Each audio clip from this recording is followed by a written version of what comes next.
মরশুম শেষ, সাধারণত ময়দানে এবারই শুরু হয় দলবদলের দামামা। কিন্তু আইএসএল ও আই লিগ নিয়ে জটিলতার জেরে সেই দলবদল খানিকটা শিথিল।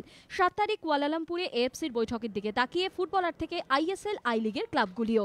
ফুটবলাররা যখন জল মাপছেন তখন দলবদলের নজরে কোচেরা। ইতিমধ্যে ময়দানে জোর আলোচনা খালিদ জামিলকে দেওয়া মোহনবাগানের প্রস্তাব নিয়ে।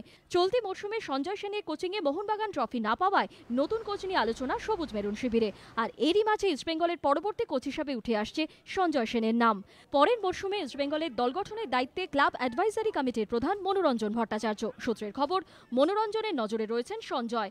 বাংলাদেশ থেকে এএফসি কাপের ম্যাচ খেলে ফেরার পর জল্পনা উস্কে বাগানের সঙ্গে সদ্য চুক্তি শেষ হওয়া কোচ সঞ্জয়ের দাবি ছুটির পরিকল্পনা রয়েছে, তারপরেই ভাবনা চিন্তা করবেন। যখন সময় হবে তখন বোঝা যাবে। এখন আমি সিজনটা শেষ হয়েছে, এখন একটুখানি আমি অ্যালুফ থাকতে চাই, আমি ফ্যামিলির সাথে সময় দিতে চাই, যদি পারি বাইরে ঘুরতে যেতে পারি।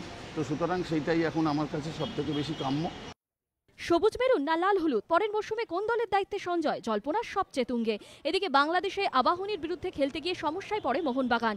ড্রেসিং রুমে ছিল খাবার সমস্যা, হোটেলের মান থেকে শুরু করে ব্যবস্থাপনা নিয়ে ক্ষুব্ধ মোহনবাগান। সৌভিক মজুমদারের রিপোর্ট, এবিপি আনন্দ, কলকাতা।